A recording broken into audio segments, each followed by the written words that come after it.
ntukikirize ngo urika shemereye kutandika kwega hacuri inzira ngo babanze yamero ruju aha Aliana Junior School twehiriye kutebekanisa no kwegeso mwana wawe tukamushomesa kandi tukamugunjura kurunji twine nasare na primary okwehandisha bwo mwaka gw'2025 kuri yo kugenda misho aha mugankuru zishomero rwebihurosero korano rya town council Mbarara City abashomesa bitu nemiria abana nibareberwa kurunji kandi byo kwerinda bimemize shonda zona nangu nebisere byishomero nibibasibwa buri yomwe okwenda kumanya buri kucaraho 0 mukaga mushanju 9 na mwenda 20 na mushanju 9 na mushanju na 0 mushanju na mukaga 9 ni 3 nshanju na 8 9 nemwe. Aliana Junior School, a great start.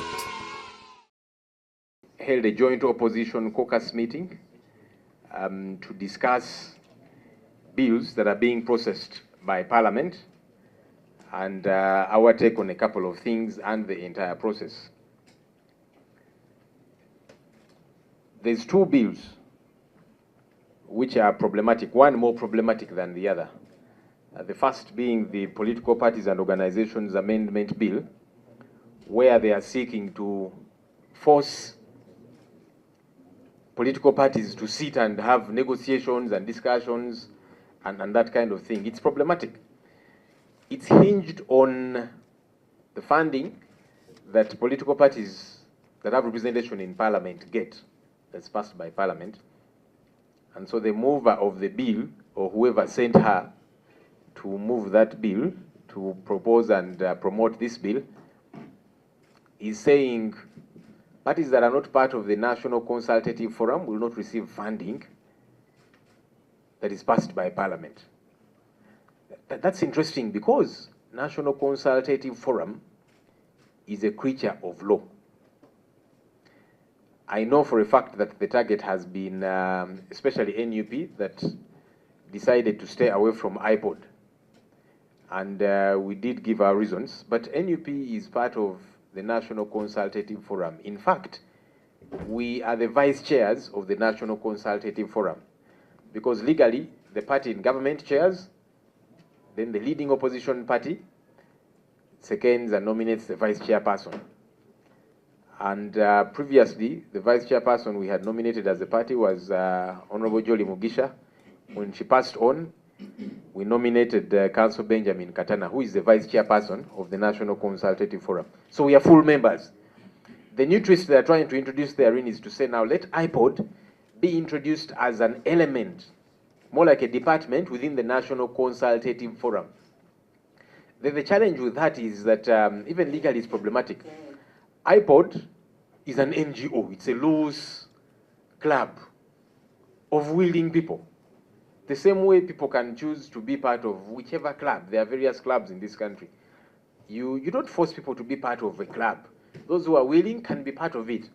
But that which is provided for in law, National Consultative Forum, with all its issues and challenges, we are there. Yeah? What we have always said and what we think that government needs to focus on, as opposed to trying to force parties, you see it, let's talk by force and so on, you show goodwill by doing what is right.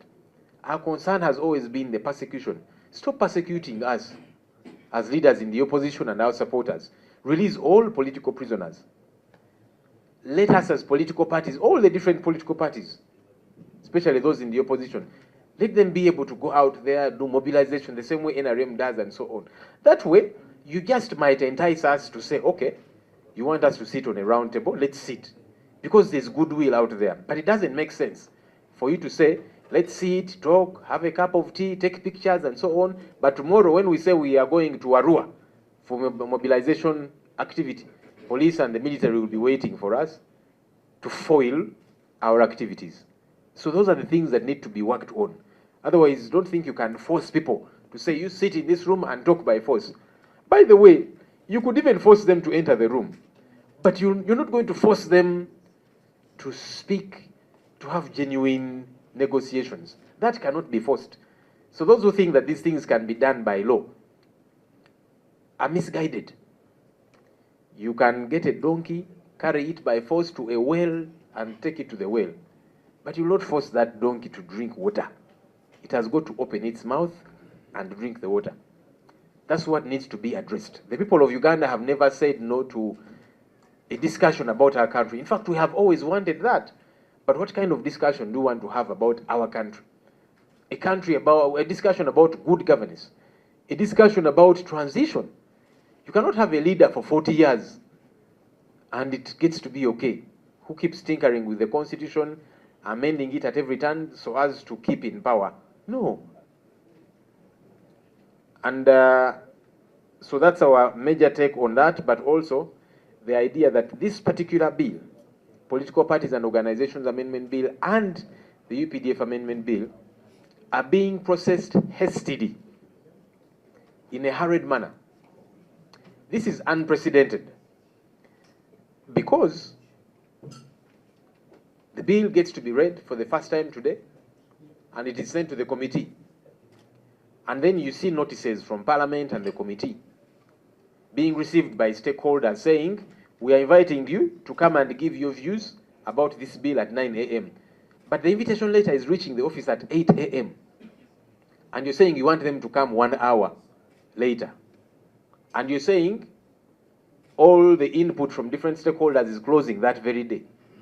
That's not consultation that's envisaged under the law. So there has not been effective consultation on these bills.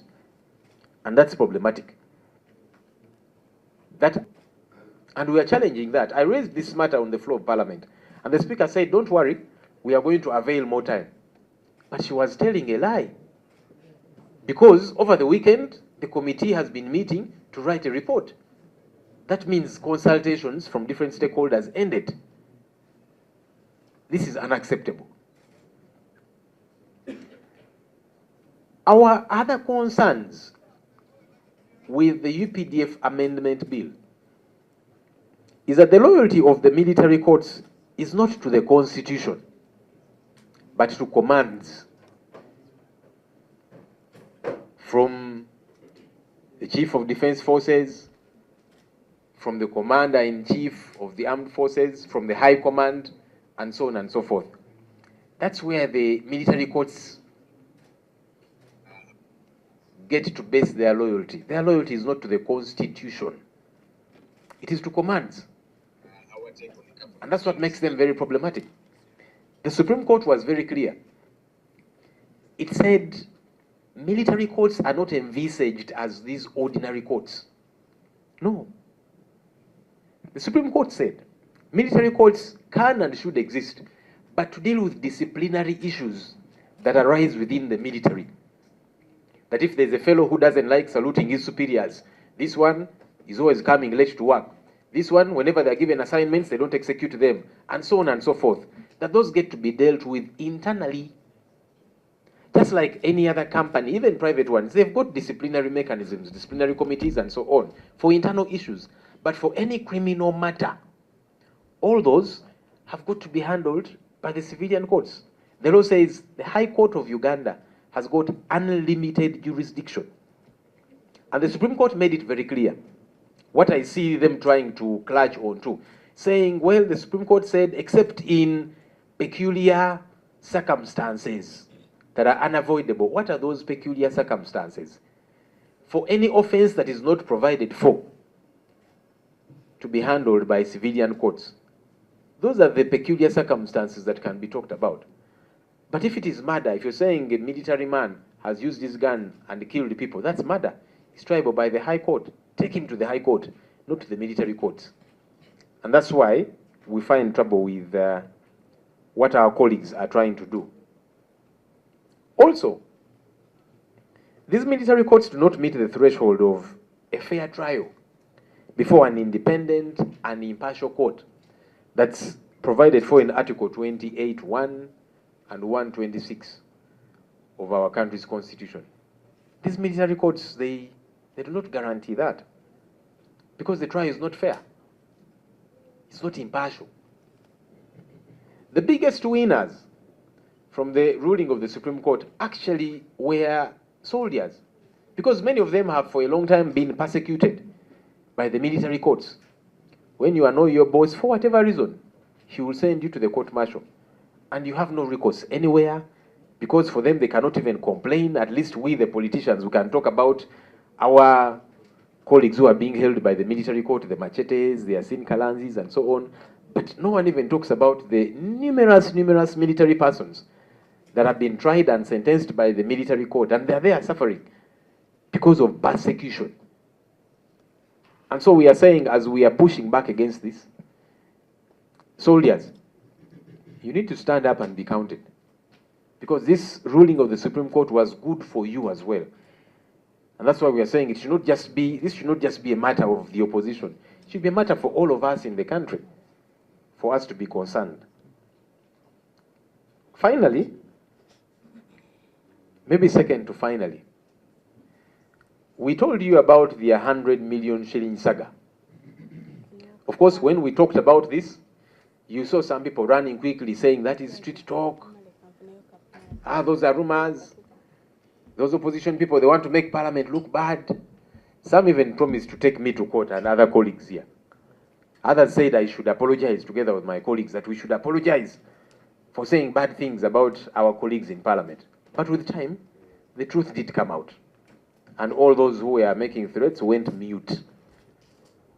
We told you that this 100 million shilling saga, 50 million of that 100 million was to appreciate them for having passed the problematic coffee bill. And the other 50 is to oil them so that they can smoothly pass the UPDF amendment bill. And as you can see, they are rushing it without applying reason, disregarding all manner of laws, no consultation, because money was given. So this thing has to be done very quickly. And that's why they are doing what they are doing. We hope the people of Uganda are watching and are alert.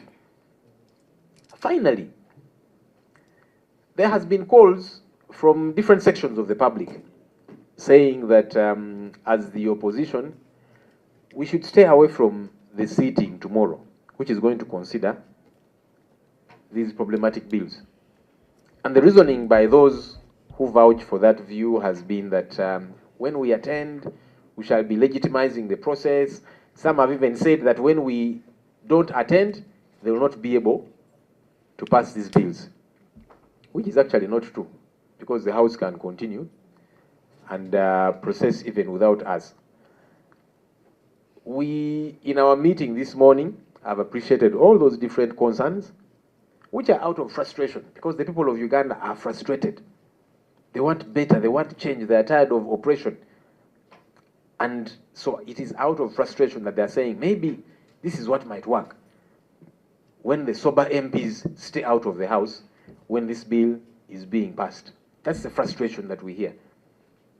But we have agreed this morning as a joint opposition caucus that while we do hear all those different views, it's important that we use the platform that we do have, the legally provided for platform that we do have, to push back.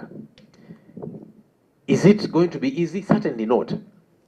But it's a platform that we must be able to use, that we get to be on record. It's important. It doesn't necessarily mean that we shall win. We could win, by the way, but it's not guaranteed. But it's important that we get to have our say on record, so that tomorrow we even have a basis for challenging whatever we would like to challenge. If we choose to go to court, for example, assuming we choose to go to court, because there's several grounds anyway that we can rely on, we shall need a basis, having been present, having had our say on record, and then you use that to challenge, whether it be in court or whatever else. But also importantly, we should not, even with all the challenges that are thrown at us, we should not give up easily.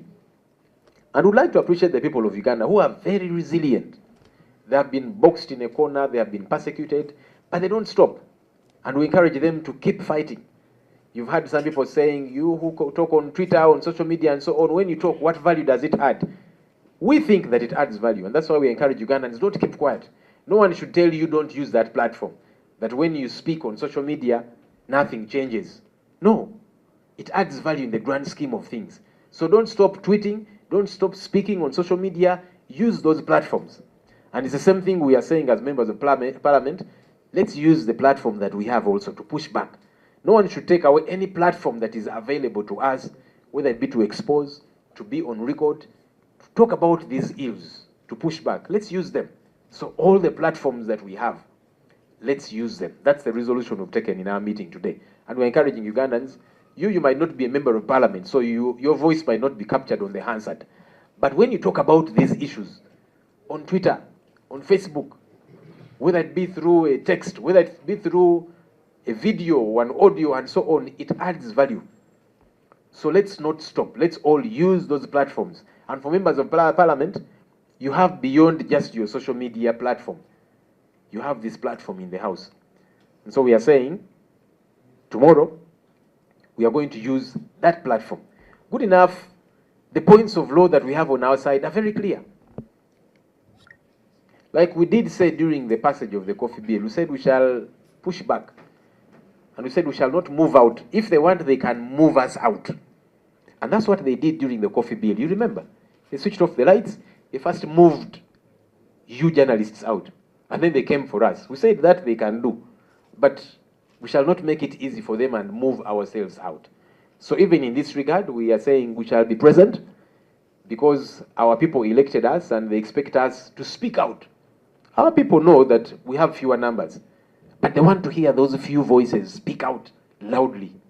And that's what we are going to do. So we are not going to move out. If they want, they can move us out. They have done that before. You can deploy their SFC and so on, and then they move us out by force. That's really within their hands.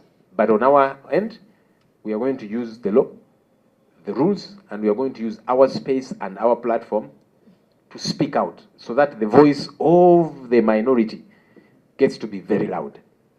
I thank you.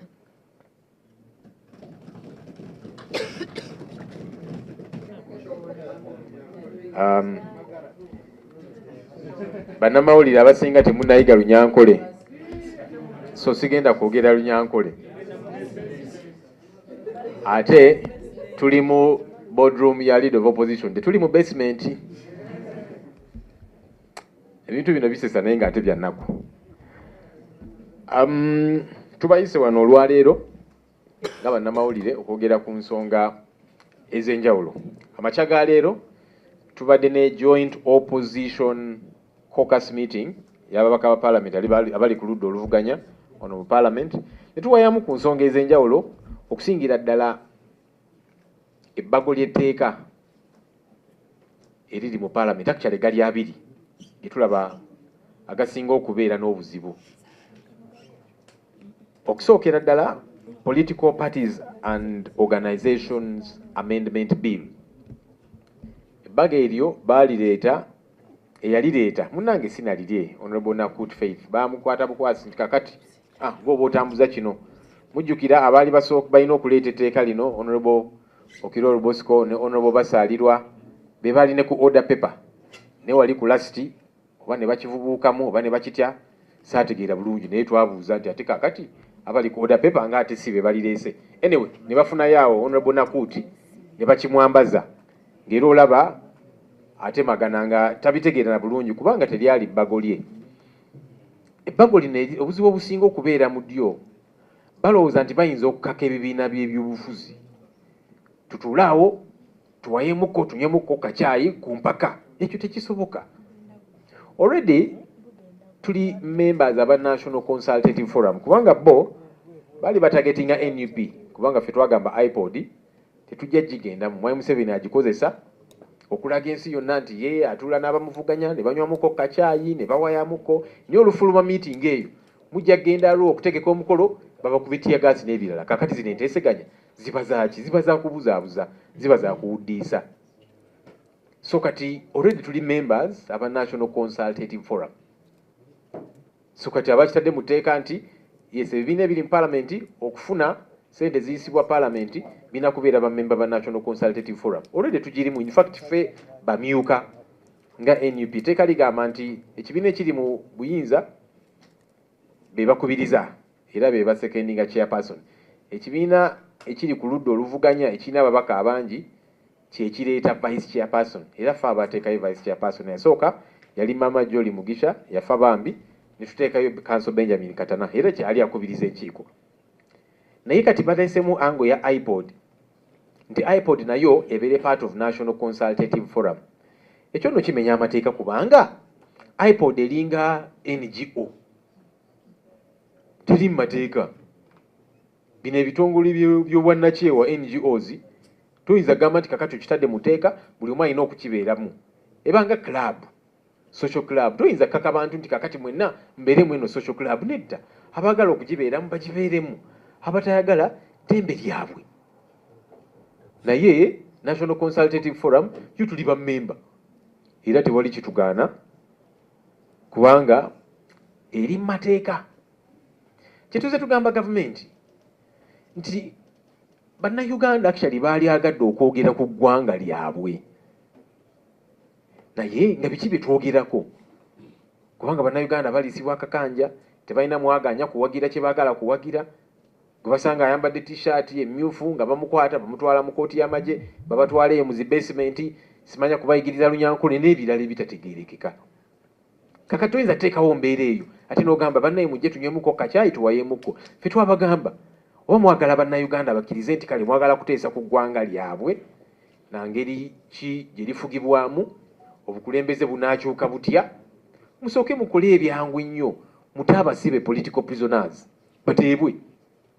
Ebibiina ebyenjawulo bikkirizibwa okugenda mu bitundu by'eggwanga ebyenjawulo byetaayaye byogereko ne bannansi ng'aba NRM bwe bakola ne bano abalala, simanya PLU simanya baani, kubanga bo babikola ne abo opposition bo bagenda okuba enkuŋŋaana tiyagaasi ab'amagye n'ebirala. Twakava mu kalulu k'akawempe, akalulu akakkirizibwa mu mateeka, n'aba NRM bo nga babakoba enkuŋŋaana fe aba opposition candidate nga bamusiba ne bakuba ne bannamawulire.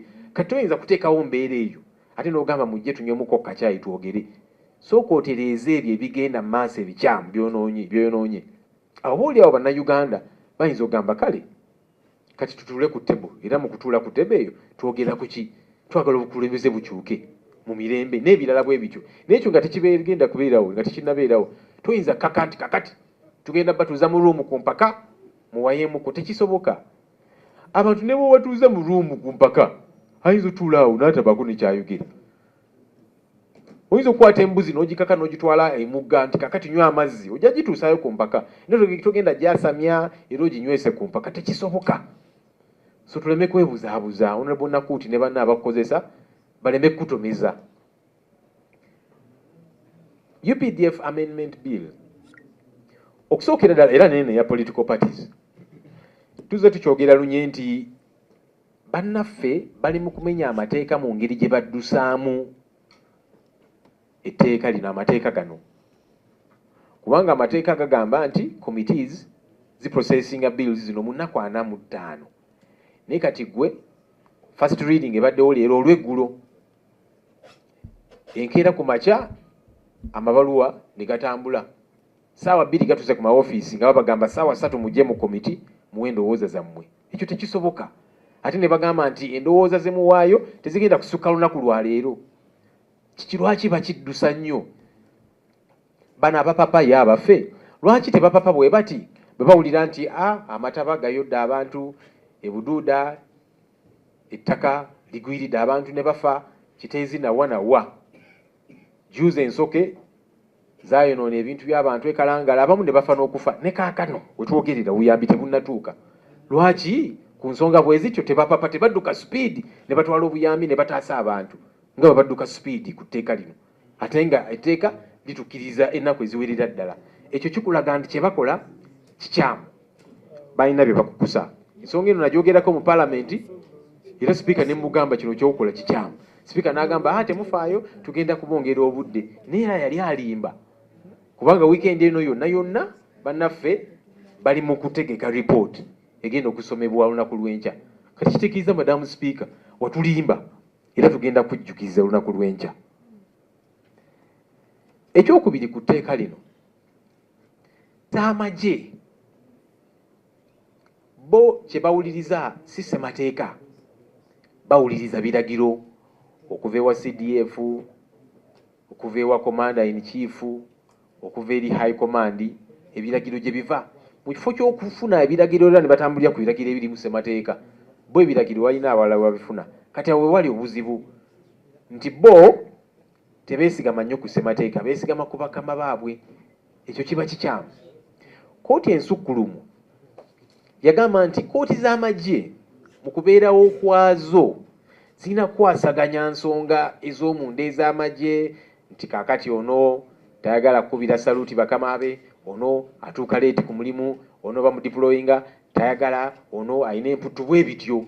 Ng'ekitongole kyonna ne kampuni ez'enjawulo zibeera ne disciplinary committees, naye emisango kye tuyita criminal offences ezo zirina kutwalibwa mu kooti, high court eyina mu mateeka kye tuyita unlimited jurisdiction. Kooti ensukkulumu ekyo yagamba, naye kati bannaffe ate bagezaako kikyusa. Ekyo kikyamu, kimenya amateeka, kubanga n'obwenkanya mu kooti z'amagye tebuliiyo. Machete, Kalanzi n'abalala bakabeerayo kati bagenda myaka 5, obujulizi tebuleetebwanga, emisango tegitandikanga, ne bakyali eyo mu nkomyo. Kati kikulaga nti kooti z'amagye zino Mwai Museveni azikozesa kutulugunya abo abamuwakanya kye baagala osigala nga bakola. Kyovudula tugamba bannayuganda nti ffenna ekintu kino tukiwakanye. Nammwe abali mu NRM, kubanga leero oli mu NRM, ekyo ojja kubanyiiza bakutwaleyo. Tumukunde bamutwalayo eyo, yali wa NRM. Era ne kaakano mpulira agenda kwesimbawo ku NRM. Ne bamutulugunya okumala emyaka n'ebisiibo. Bakale Kayihura n'abalala bangi. Kati mujja kuddawo mulowooze nti olw'okubanga mwe muli ku sayidi ya gavumenti etteeka lino terijja kubakosa. Etteeka ekyamu buli omu limukosa. Jasi kiba kyetaaga budde. Era n'obwo buba bujja kutuuka. Abaasinga okuganyulwa mu nsala ya kooti ensukkulumu, incidentally baali bannamagye. Kubanga kooti yagamba nti n'abamagye, ow'amagye bwazza omusango nti akozesezza emmundu ye natta abantu, mutwale mu kooti, high court, bamuwozesa ogw'amada ogw'obutemu. Kooti z'amagye terina busobozi kusala misango egyo. Naye bannamagye batulugunyiziddwa nnyo kooti y'amagye mu kasirise, kubanga bo munnange tebalina ddoboozi nga ffe litulina. Tebasobola kweyogerako, kwerwanako. Bano bannaffe bamachete Bakalanzi naki n'abalala at least tuboogerako. Naye ab'amagye temubamanyi na kubamanya, naye bali eyo batulugunyizibwa. Bw'onyiizaako mukama wo ng'akutwala mu kooti y'amagye, tolina ojja kumuloopa nga bakutulugunyiza eyo. Kati baasanyuka nnyo olw'ensala ya kooti y'amagye. Kitegeeza nti ffenna tulina okulwana okulaba nti embeera eno tebeerawo. Twababuulira ku miliyoni 10, era ne mubalaba abamu ne bagamba nti kaakati oyo Ssenyonyi tugenda namutwala mu kooti ne banne batuwaayiriza. Omu yagamba nti ezo just ngambo za mu nkuubo. Naye twebaza Katonda amazima gambala ne gavaayo. Ne gavaayo ne kyeyoleka bulungi. Ababaka aba NRM tuli n'aba opposition abamu bafuna ssente zino miliyoni 5 kubeebaza olw'okuyisa etteeka ery'emmuwanyi. Bannayuganda lye baawakanya miliyoni 5 amalala. Etteeka lino ery'amagye UPDF Amendment Bill bwe lijja liyitewo speed. Ndowooza ye speed gye mulaba etambula. Speed. Kubanga abantu baasasulibwa. Kati bagamba waayi baatuwa akasente tulyanguye. Kye bagezaako okukola. Kati tusuubire bannayuganda ensonga zino baziraba era bazigoberera. Ekisembayo, bannayuganda muzze mubalaba ku mitimbagano nga bagamba naye bannange aba opposition, lwaki olutula lw'enkya temulwepena? Mululeke abantu bano batuule bo nga bo bayise etteeka lye baagala okuyisa, waakiri nga temuliiyo. Era bannayuganda bano tubawuliriza. Era ekyo kyesigama bambi ku kunyigirizibwa kwe bayiseemu. Bagamba naye maybe kati kino kye kinaakola. Abamu ne balowooza n'okulowooza nti abaka opposition bwe mutaabeereyo mu parliament tebajja kusobola kuyisa tteeka. Ate ng'ekyo si kituufu, kubanga balina ennamba ze bajja okukozesa. Tutuddemu nga joint opposition caucus ne tuteesa ku nsonga eno. Era tukkaanyiza nti olunaku lw'enkya tubeere mu parliament. Ku lwaki? Eyo space yaffe tulina okugikozesa. Amaloboozi gaffe kagabe matono gatya gayimuke ku nsonga zino. Bannayuganda bakimanyi nti ennamba ze tulina teziwera ng'aba opposition, naye batusuubira obutasirika. Bagamba bannaye mwogere, amaloboozi gammwe gaveeyo, mugezeeko okulwana newankubadde ennamba zammwe teziwera. Kati kye tugenda okukola, tetwagala platform eno nayo bagitugyeko nti akazindaalo kano ke tulina nako bakatugyeko. Era nga bwe tukubira omulanga bannayuganda abali eyo, abali ku social media, ba bloggers naki, temusirika nammwe, temusirika. Waliwo abagamba nti kakati gwe obyogeddeko wano nga blogger waliwo ekikyuse tewali kikyuse. Musirike. Nedda temusirika, buli omu akozesa akazindaalo k'alina. Ne bw'oba nga ku X olina abagoberezi 50 teekayo message wakiri aba5 balabe message yo bwobanga oli blogger naki tosirika kozesa platform eyo waleme kubeerawo omuntu yenna akujjako kazindaalo ako kakati n'ababaka ba parliament akazindaalo ke tulina mu parliament tukakozese amaloboozi gafeeyo nga twogera ku nsonga zino nti kijja natuyamba enkya bwe tunaagamba nti kakati tugenda mu kooti ku nsonga zino kubanga bamenye buli tteeka ate nga kooti yali esazeewo ogenda otya mu kooti ng'ate tewabaddeyo kooti ejja kubuuza naye kwaze wano okuloopa byoza okuloopako nga tewaliyo otandikirawa so yes bannayuganda tubawuliriza ensonga n'okwemulugunya kwe balina naye tugamba nga bwe tugamba buli alina akazindaalo eyo kakozesa ku social media wa tokasuula sigala ng'okakozesa n'ababaka bano twagala bakozesa akazindaalo ako okwogera kyovudulaba abantu bagenda ne banyiiga nga ababaka abamu basirika mpaka n'asirika wiiki emu omwezi omwaka nga tayogera yes bakimanyi nti byanayogera byanateesa oba oli awo biyinza obutayita naye bakusuubira okwogera